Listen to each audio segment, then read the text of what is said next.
All right. Good afternoon, Rotarians and guests. This is the Rotary Club of Toronto. I'm John Fortney, Club President, and it's my pleasure to welcome you to the Rotary Club meeting for today. After the invocation and the recognition of traditional lands, please stay tuned for the national anthem and the loyal toast. At this time, I would like to acknowledge that we are on the traditional lands of many Indigenous peoples who have worked and cared for this land for 15,000 years. They include the Anishinaabe, the Haudenosaunee, the Huron-Wendat, and the peoples of the Mississaugas of the Credit. As Rotarians, let us lend a hand to help those in dire need. Let us develop projects that provide food, clothing, and shelter to improve the quality of life for all improvised community members. I think that's a mistake there, sorry. Giving at-risk children and youth a better start in life.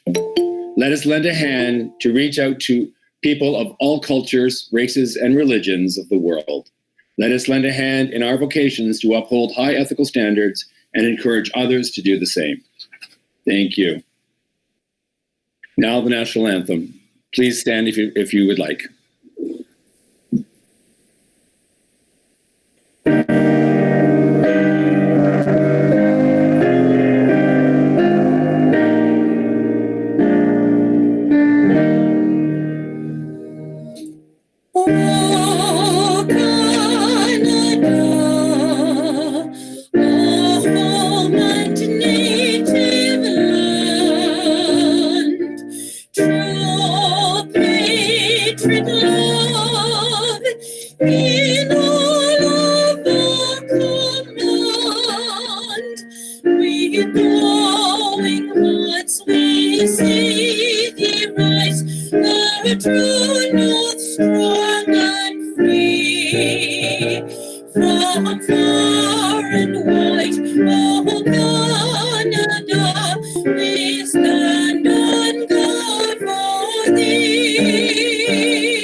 Ladies and gentlemen, the Queen. Please be seated. Rotarians and guests, it is now my pleasure to introduce our head table. I am pleased to have the following people with me today. Pauline Lyons, Rotarian since 2018, classification, senior home care. Pauline is the Executive Vice President of Living Assistance Service, and she's also chair of our Scholarship Committee and incoming co-chair of our Marketing and Communications Committee. Takuya Sasayama, a Rotarian since 2020, classification, Diplomatic Corps. He is the Consul General of Japan in Toronto, and he will be our Let's Be Personal speaker for today. Dan Carter, the Mayor of the City of Oshawa, is our guest speaker today, and he will be more formally introduced shortly. Ladies and gentlemen,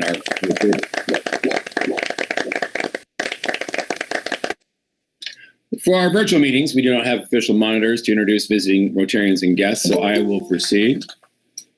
To our visiting Rotarians, thank you so much for choosing our club to do your makeup, and we hope that you enjoy the meeting today. To all of our guests, Welcome to our virtual meeting. Please feel free to contact the office and find out how you may be able to make a difference by joining us. Rotarians and guests, please welcome our visitors and the nutrition of our great club. Announcements. Number one,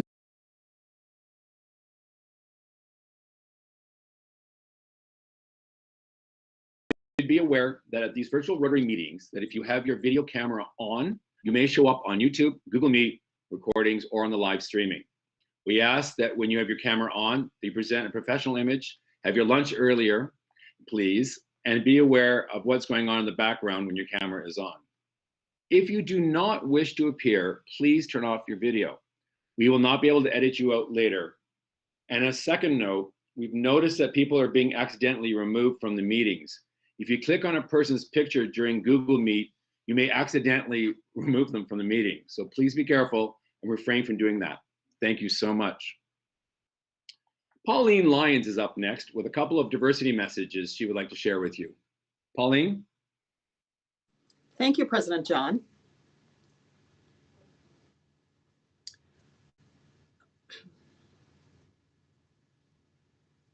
I am interested in advancing equity, inclusion, and diversity among my peers. I support the Rotary Club of Toronto's commitment to valuing all peoples through knowledge of their culture, customs, and history.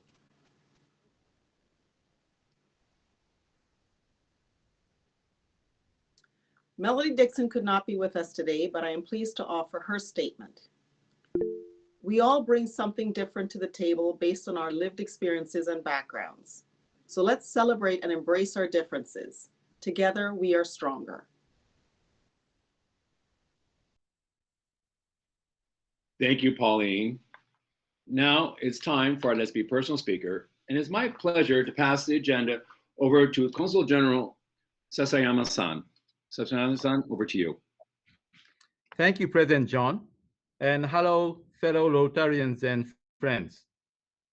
My name is Sasayama Takuya. Sasayama is my family name, and I'm the Consul General of Japan here in Toronto. I am delighted and honored to be a member of the Rotary Club of Toronto. My previous posting was actually in Ottawa, where I was also a Rotarian, and I had a good relation with the President Kateri at that time. And I was working at the Embassy of Japan there. It is a great joy to work for the community here in Toronto as a Rotarian. My job as head of a Japanese diplomatic mission in Toronto is to oversee the relationship between Japan and Ontario. This includes promoting mutual understanding between Japanese and Ontarians, strengthening economic ties, and assisting in the well-being of Japanese compatriots living here. I joined the Japan's Ministry of Foreign Affairs in 1988 and have had various international postings. Prior to here, it was in Ottawa. Before that, I was in Washington, D.C. and Seoul, South Korea. My work has focused mainly on political and economic or cultural affairs. Since assuming my post here in last summer, I have done my utmost to increase awareness of Japan among the people of Ontario.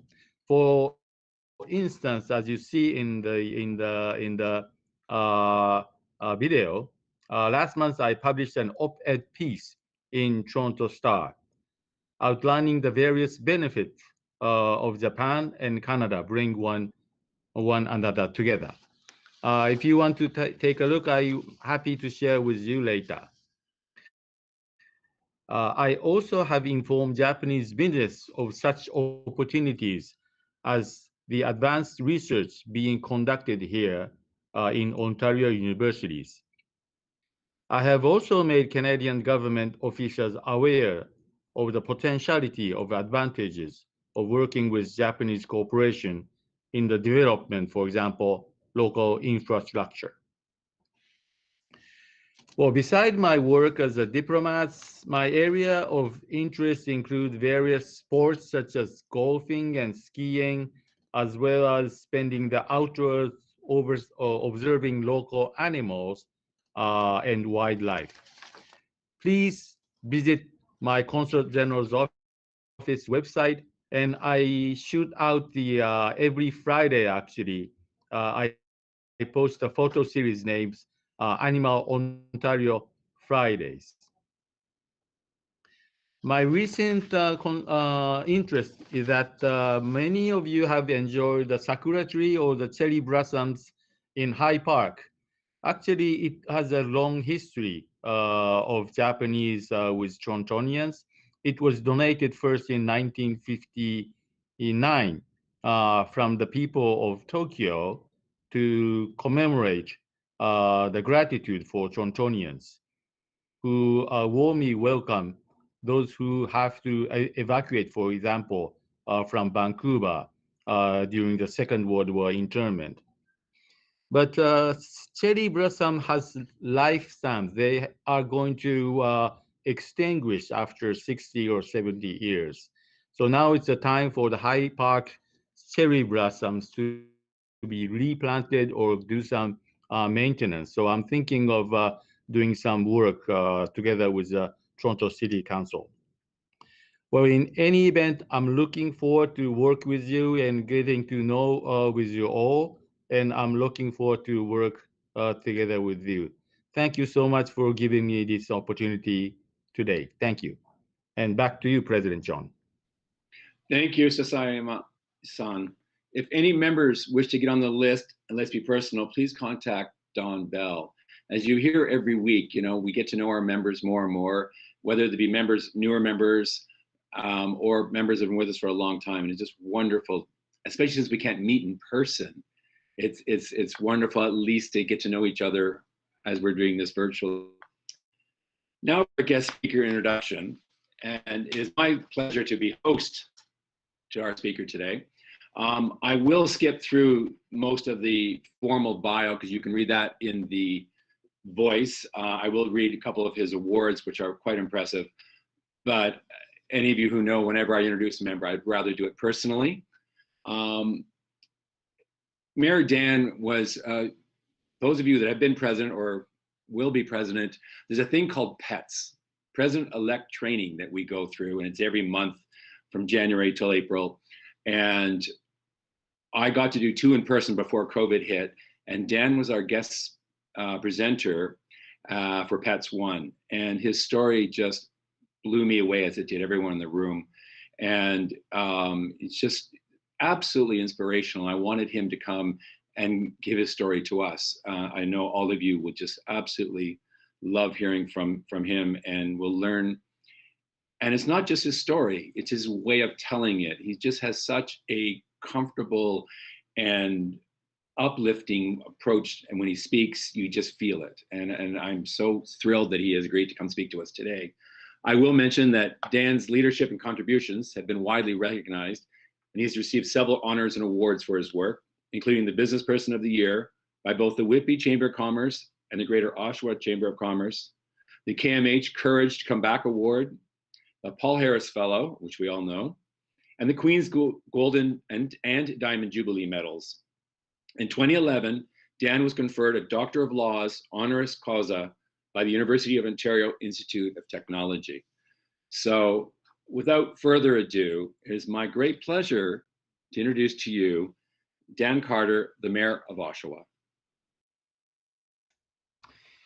Thank you very much, President John, and it's great to be with everybody today. Thank you so much. I'm going to probably disappoint you now because I was pumped up to be such a great individual. So if I fall short, I do apologize. I know that the next 90 minutes of my presentation you'll enjoy. I promise you it won't be 90 minutes, but I've been told that I should make sure that I get my message within a 20-minute period. And that's unusual for me, but I really do appreciate it. As an elected politician, just being able to say hello should take up about 6 or 7 minutes. But John, it is great to be able to see you once again, and thank you for the invitation. I wish that I was with you. I understand that you have a wonderful lunch that you usually have in Toronto. I hope that you'll invite me back again, where I'll be able to meet many of your members. And, it is an extraordinary time that we are in right now. And I want to take this opportunity to be able to say, I hope your family, your friends, your neighbors, your community, your grandchildren, I hope everybody is safe. If you haven't got a vaccine and you're eligible to or comfortable to get a vaccine, please do so. That's number one. Number two is, my father and mother were born in the early part of the 1900s. And one of the things that always stuck with them was their experiences, not only through the Second World War as being serving members, but also their experience through the Great Depression. And those lessons, they also transferred to my brothers and sisters and myself. And it was one way of really appreciating really what we have and what is really important. And I believe that COVID, if anything, is reminded us of the important things, the importance of family, the importance of one-on-one contact, the importance of community, the importance of coming together and supporting those that are serving us on a daily basis. And I hope that we never forget this moment, how our communities were reminded once again of the things that are really, really important. Today's message is ordinary actions have extraordinary impacts. And I think that this past year, we've probably seen many different acts of, ordinary actions that really have had an extraordinary impact. It may be the bank teller, it may be a grocery store clerk, it may be a bus driver, a healthcare worker, a police officer, a paramedic, a PSW. The incredible things is we take these individuals many times for granted, and they've been extraordinary through this historical period of time. And I think that we as a community, we as a country, I hope that we continue to celebrate their contributions, but truly understand the sacrifices that many of them have made to be able to serve our families. If you think about those that stock our shelves in our grocery stores, these are individuals that work hourly jobs that are just trying to be able to provide for their family, but they put it all on the line so that our families would be cared for throughout this period of time. So let us never forget this period of time, of this extraordinary moment of history, but these ordinary actions that have played extraordinary impacts in our lives. We see these rocks and we see signs up in the windows of our houses that just say, thank you very much. I know our waste collectors have notes that are put on the garbage bags just saying, thank you so much, and I hope you have a great day. Ordinary actions that have had extraordinary impacts on them when they are going through the stressors themselves of worrying about their family or teaching their kids at home or worrying about the future in regards to their community, their country, or their job. It's amazing how we've come together. And I know that all of us are probably fatigued from COVID-19. And I know all of us have been impacted by personal stories. And for some of us that are on this call today, you've probably know friends or families or extension of your circle of friends that maybe you've lost somebody through COVID-19. And let you know that my thoughts and prayers are with you and your family through this period of time. I usually talk a little bit about my background. You should know that this June the 17th, I will be celebrating 30 years of sobriety, both from alcohol and drugs and also battling depression. And I found myself in the early part of the 1990s living on the streets of Toronto because I was mentally, emotionally, physically, financially, and spiritually broken. And one of the questions that I continue to kind of ask myself is, why is this happening to me? I always look back at my life and say it was tested and blessed. I was born in 1960. I was the last of 7 children. My mother died when I was very young. My father didn't have the capability of looking after my brother and myself. We were put in the Children's Aid Society. We went to foster homes. I was fortunate enough that I was adopted by the Carter family on February 14th, 1962. So that's Valentine's Day. And what a wonderful gift that was. But it's amazing when I look back at my life and think to myself, how did I get so broken and how did I get so lost? I come from a great family. I've got 2 brothers, a sister, a wonderful mother and father that unfortunately have deceased now, but they were unbelievable stewards of their family and of their country. Matter of fact, my father was a dispatch rider in the Second World War. My mom was a nurse in the Second World War. When they came back to Canada in 1946 and started their homestead in Agincourt, Ontario, they fostered 22 foster babies for about 20 years through the Children's Aid Society. And that's how I ended up at their doorstep. They had 22 foster babies. They only adopted 1, and I was fortunate enough to be one of those ones. But because of some of the complexities of my life, I had some different hurdles in my life. When I was younger, I went to school, with those beautiful corduroy pants and the checkered shirts and being so proud. Unfortunately, I had something called dyslexia, a learning disability, when I went to school. And in the early part of the 60s, if you couldn't do the work, you weren't entitled to be in the classroom. So a lot of my classroom experiences were outside the classroom. I always tell the joke that when I was at elementary school, I went down to the principal's office when I was in about grade 4. Well, I went out to the smoking lounge to have a cigarette with the principal and ask him about parking, because apparently I was going to be in elementary school a long time. That's how painful it was, but that's my experience in school. As a matter of fact, left school before going into the formal part of high school. But through that period of time of going through, in the early days of suffering from my learning disability, I also fell into depression as a young person. And one of the experiences that I had, my father thought it would be great if I got a paper route and delivered papers. And I did that, and I had a wonderful experience, except for one experience that I had. And I was only just over 7 years old when this happened. And I was raped as a 7-year-old boy and never spoke about it. As a matter of fact, carried that for many years. As I entered into my teenage years, my older brother Michael was a police officer. He joined the police force in Toronto, matter of fact, and he was killed in 1974 in a motorcycle accident. So a lot of things happened, and I was introduced to alcohol and drugs at a very early age. Matter of fact, at the age of 13, through friends that thought were helping, and what it did is they didn't realize that I was an addict, and therefore embraced that opportunity. You see, alcohol and drugs gave me everything that I wanted. I wanted to be smart and charismatic and funny and all those great things, and that's what drugs and alcohol were able to give to me. But as an addict, sooner or later, things get worse. And they got really worse by the late 80s and early 90s. I was mentally, emotionally, physically, financially, spiritually broken. My family had distanced themselves away from me because of my addiction. They really wanted nothing to do with me except for my sister Maureen, that continued to pray and hope that I would be able to change my life around. It wasn't until one June day in 1991 that I finally called my sister and said, I'm in a lot of trouble and I need your help.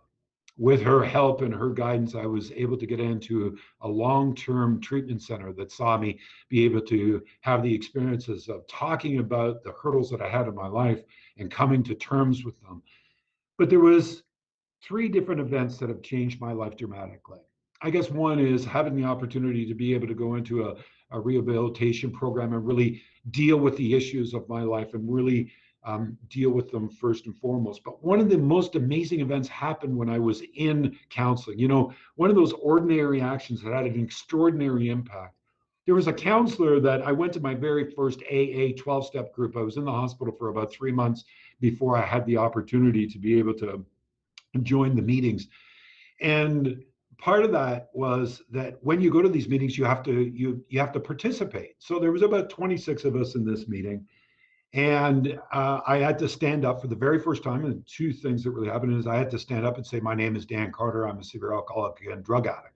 So that was probably the first time I told the truth in about 17 years. So that was an extraordinary moment. I was just about to sit down, and the counselor said to me, Mr. Carter, what are you doing? And I said, well, I was just going to sit down. And he said, this is a group that participates, sir. Everybody participates in this group. And I said, okay. And he said, so we want you to read our first chapter in regards to Alcoholics Anonymous. I'm 6'2". I'm 31 years old, and I can't read. Not a stitch. And I had to stand there in front of people, absolutely ashamed of who I was and that I couldn't read. And I had to say that I'm sorry, but I just can't read. And the counselor said to me, he said, Mr. Carter, do you want your life to change today? I said, yes, sir. He said, I just need you to try. It was an extraordinary moment because of the reason that he took that moment in a very safe environment to be able to say, this could change this man's life. And I stumbled and fumbled, and it was a horrible experience. But when I was finished, everybody came over and said, way to go, Danny. It was an extraordinary time because of the reason that this was a counselor that went to school just to be able to help alcoholics and drug addicts. And we were supposed to talk about those experiences. What he didn't realize is that moment changed my life forever. You'll see over my shoulder in my office here at City Hall, I have a photo of Martin Luther King. Matter of fact, I have two, and I have his speech. I have a dream speech in the background. I don't know if you can see it, but there's the speech there, and there's the other picture there. But it was extraordinary because he came to me after the meeting. He said, "Who's the one person you'd like to meet in life?" And I said, "Martin Luther King." He said, "Well, you know he's dead."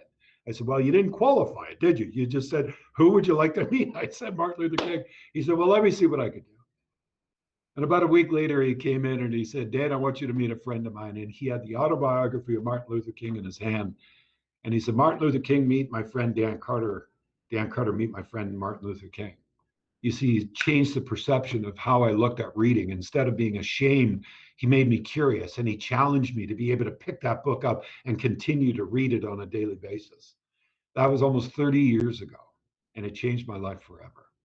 You know, I stayed in that center for almost a year, and I remember my counselor saying to me, "Danny, just remember, bad things happen to good people, and good things happen to bad people." And when I walked away, when you come out of rehabilitation, I got to tell you something, you're full of just energy and you believe the world is wonderful and everything's going to work out great. And what I realized is that's not the case. You know, I came back and I had to make amends with my family and be able to apologize for my behavior and the hurt that I caused. You know, it took my parents 3 years before they really truly saw that I had sobered up and I stopped being a liar and I started being the person that they always thought that was within me.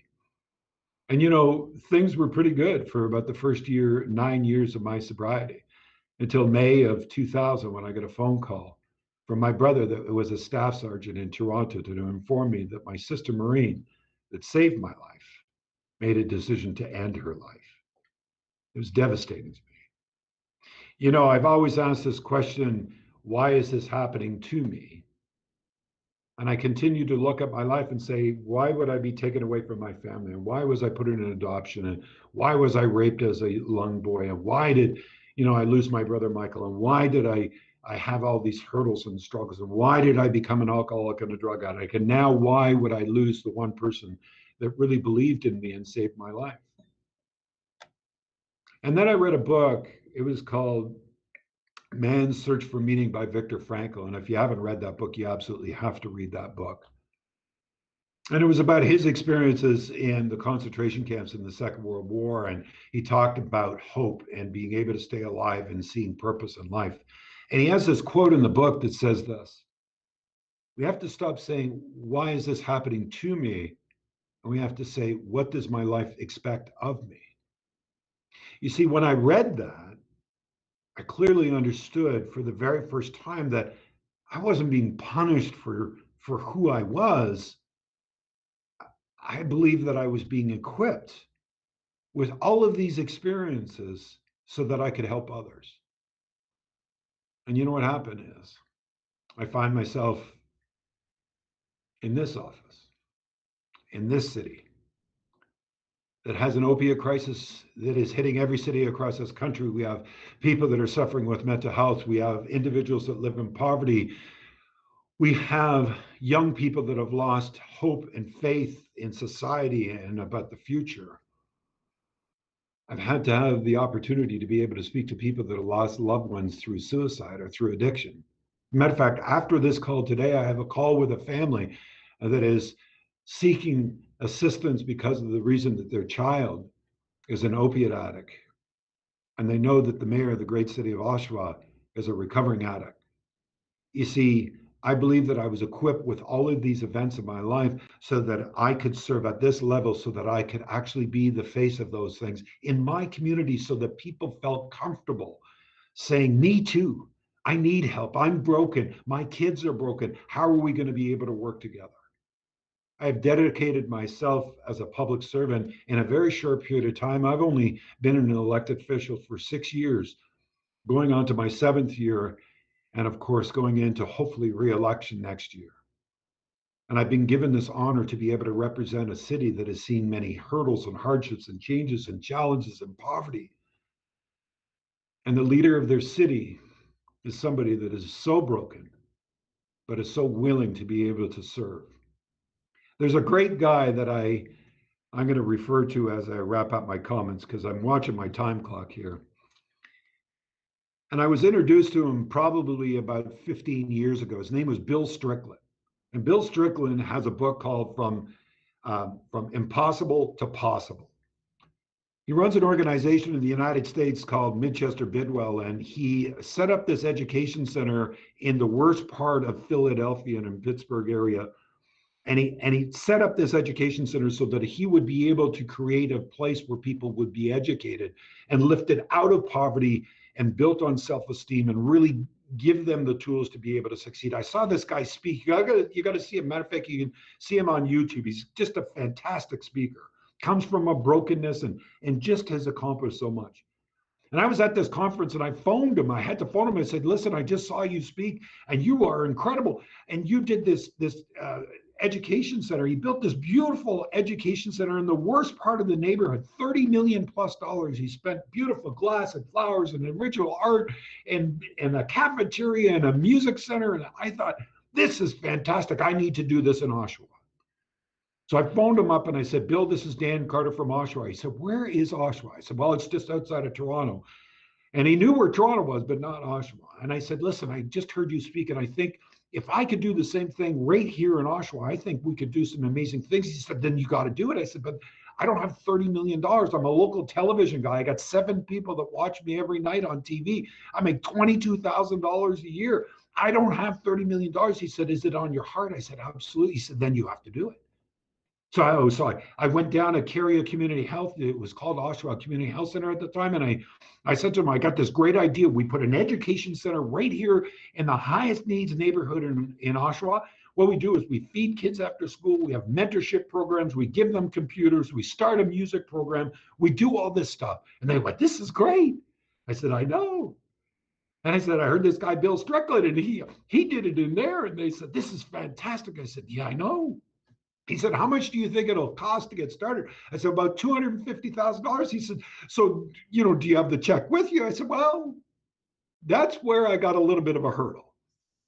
I said, I'm a local TV guy with 7 viewers that I've been on TV for 20 years now, and I make $22,000 a year, but I'm going to get you the money.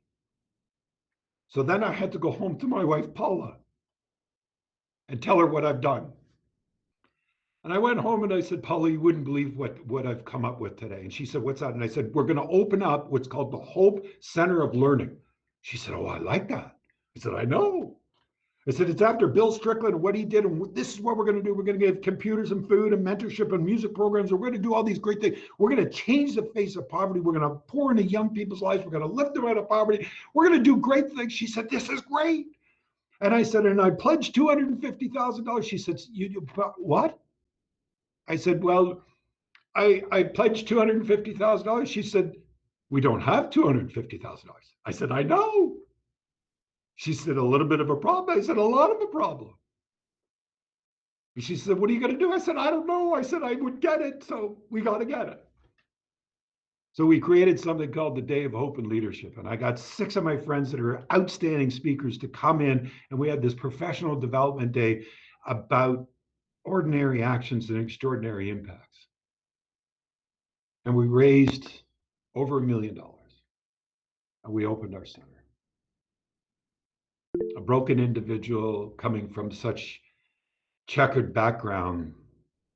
You see, all of us had the opportunity to be able to do extraordinary things when we are exposed to ordinary individuals that have accomplished the possible, even under impossible moments. I'm here today because of the reason that I've been blessed by my community to serve as the mayor of the great city of Oshawa. And many times when they introduce me, they always say, here's Mayor Carter. He was voted in 2018 with 70% approval. And they'll go, oh, wow, that's fantastic. And then I say, well, you got to understand, nobody else ran against me. So it's not that impressive. All right. If other people ran against me and I got 70%. No, there was other people, but it's extraordinary to have this opportunity. Somebody that has no formal education, that it comes from such brokenness, that just has a passion for people. I truly, truly believe that it lives in all of us. And this historical moment is calling all of us to be able to do ordinary things that'll have an extraordinary impact. Our senior center has made 28,000 phone calls to people just to see how they're doing. There's individuals that are delivering groceries, knocking on doors, dropping off friends or cards. They're doing ordinary things that are changing people's lives. This is a moment for our country not to be split apart, not to find division, but to find strength together. Let us come together as a community and let us embrace this moment. President John, I really appreciate the opportunity to be with you today. And I must say, before I hand it back over to you, the photo that they have of you in the slideshow is the coolest photo I've ever seen. I wish I had that much cool factor. So listen, I really appreciate it. I wish that I could be with you today. And I hope, John, that you'll reach out to me again and give me the opportunity to be able to meet your members and have a wonderful lunch with you, to be able to hear your extraordinary members of the Rotary Club. May God be with you. Oh, thank you so much. I hope you don't mind me calling you Mayor Dan, but I love your red blazer. I think that's pretty cool to me. Actually, that shot was my last COVID event, a pre-COVID event at the National Club. It was the guy who did the covers of GQ magazine for 40 years had done a book, and the book launch for Canada was there. And you could have a GQ photo shoot done, and you got to keep one of the photos. So that's where that came from. So I had some quite professional help on that one. So well, thank you. Good, buddy. You look good. Thank you for an old man. I mean, you're younger than you. I think I have a question here. Oh, the photos behind you, is that Martin Luther King next to the flag? It is. I've got two pictures of Martin Luther King. One of the photograph just before he's about to deliver a bin to the mountaintop. The other one, of course, is the famous picture of I Have a Dream speech. And in the middle is the actual speech of Martin Luther King that was printed in the paper the next day, that's been sealed in glass. So I have that in my office to remind me of an extraordinary individual that gave so much of himself and his beliefs. Unbelievable. You know, there's so many people we can learn from, like Martin Luther King, but I think yourself as well. I mean, I guess everyone will know now why I wanted you to come speak. Not only is your story amazing, but just your delivery is just astounding and just inspiring. And I think Rotarians, like, you're a Rotarian, right? Yes. That's what I thought. Yeah. So Rotarians, ordinary people doing extraordinary actions, I think that speaks a lot to who we are. We've come up with a new branding for our club, and our tagline is which we spent a lot of time in, is more power to you. And I think it goes along in with your ideas. I'm trying to see if we have any questions here. I want to, that chain of office, is that heavy? It is. It is. It is heavy, and it's it has, and it's pure gold. By the way, it's pure gold. So that's really good. Yeah. So don't. One of the former mayors put it on the back of the hood of his car and drove away one time. But it was good that it was returned. So yeah, it's quite heavy, and it's but you know, I still remember the very first time they put it on me, John, and I was just I said to my wife, right, and we do this all the time, eh? She'll walk into my office and go, "Can you believe this?" You know, it's like you just like Dwight Drummond from CBC came to see me when I got elected, because the headlines when I got elected was "Homeless Man Becomes Mayor," and I kind of said, "Well, wait a second here, you know." I wasn't homeless when I ran for mayor, but I have experienced homelessness. And Dwight Drummond said to me, he said, "You know, Dan," he said, "you know what's extraordinary?" He said, 15 years ago, you wouldn't have been able to get elected as broken as you are. And I said, "Dwight, you come from Jane and Finch. You're the news anchor at CBC television. Isn't it wonderful that both of us have had the opportunity that's been given to us, that society has changed so much, that we've been blessed with these opportunities?" So it's just extraordinary that it's wonderful that people have found forgiveness, that I have recovery and redemption. And unfortunately, with my parents gone and of course my sister, that's on my mind each and every day. I think it speaks a lot to the people of Oshawa too. I mean, it's amazing. There are, I'm sure, communities where that would be a huge block just right away. You know, a past addict, no way. But their open-mindedness, and I guess they saw, as you say, your redemption and the value of having you as mayor, and which I'm sure over the last 6 years has been completely evident, especially going through things like GM and all the other economic things you've had to deal with. But you know, John, one of the things is that, you know, I've always said there's about 4 things in leadership you have to remember. 1 is be humble, and 2 is have an ego to say you can do it. Yeah. But I always say that, you know, enthusiasm and ignorance get you a long way. You know, it really does. I mean, I'm an enthusiastic, hopeful individual, but I'm ignorant to the fact of how hard it is. And, you know, those are kind of 4 qualities that you have to have. But, you know, the community really giving me the opportunity, even as broken as I am, they know that when I speak and when I make decisions, it comes from an authentic place. I hope that I get another opportunity to be their mayor again. I'm a great believer in term limits, though. I was a regional and city councilor first. I moved up to mayorship. I'm a great believer of 2 terms and up or out, because I think you have to have new leadership at different times.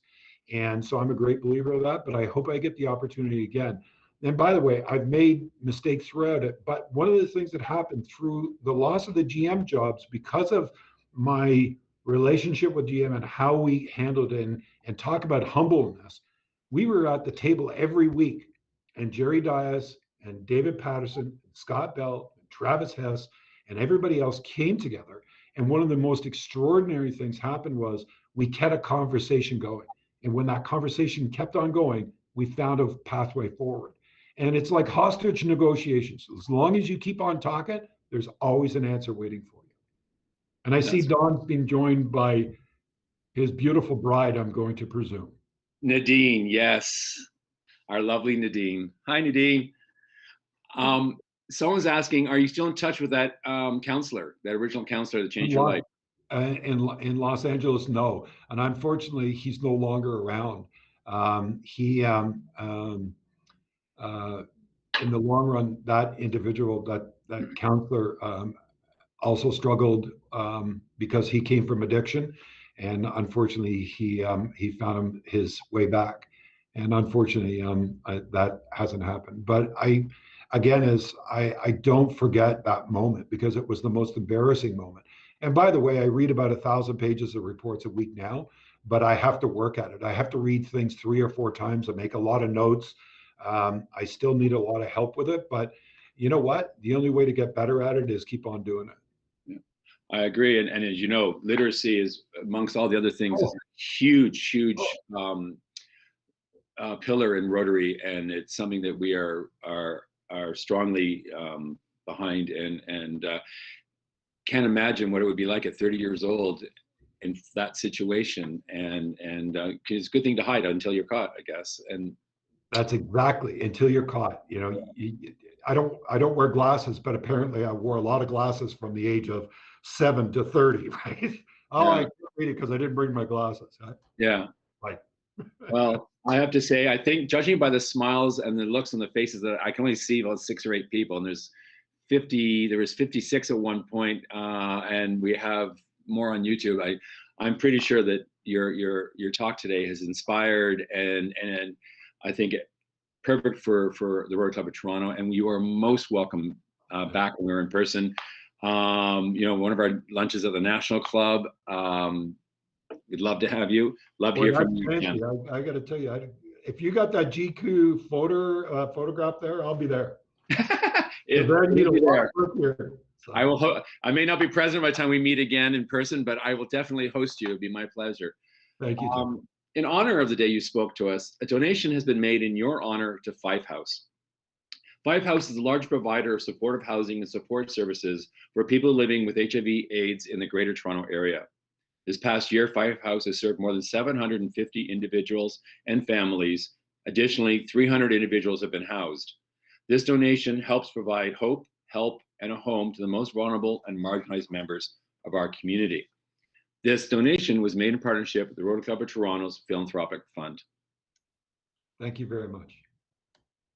Well, our next meeting will be May the 7th. Our guest speaker will be Anamami Paul, the leader of Canada's Green Party. As requested by our political speaker for May 7th, it should be noted that the event will be on Google Meet only. Please feel free to invite guests and share the link to connect. However, have them connect with the office in order to be admitted to the meeting. Before we go, I want to talk, I hope many of you have had a chance to see The Voice today. First off, I want to hats off to Maureen, who just does so much for our club. But The Voice, every week she gets it out, and she has help. Like I think it was Lori and Vegan. And there's a new section. There's going to be, oh, there's Maureen. There's going to be a new section reporting on our charitable foundation, which is such an important part of who we are. And a newer member, Vegan, wrote the article, and I sent him a note last night saying just what a great article it was. And he sent me back the most beautiful letter. And, you know, I've been in the club 21 years, coming up to 22. And when you're in and around for a long time, you know, it's your club and you're so protective, and to see new blood with that much passion. He was so excited to have spoken with Brian and Rick and David and learn more about our foundation. It was so heartwarming to me to hear this from a newer member, and just how the newer members, and during COVID when we've not been together, and see the things that we're doing. It really, and there's been some stuff this week that's been not great, and it really made my week. So thank you, Maureen, and thank you, Vegan. And everybody, on that note, I would like to say thank you. The meeting is adjourned, and we will see you next week. Have a wonderful weekend.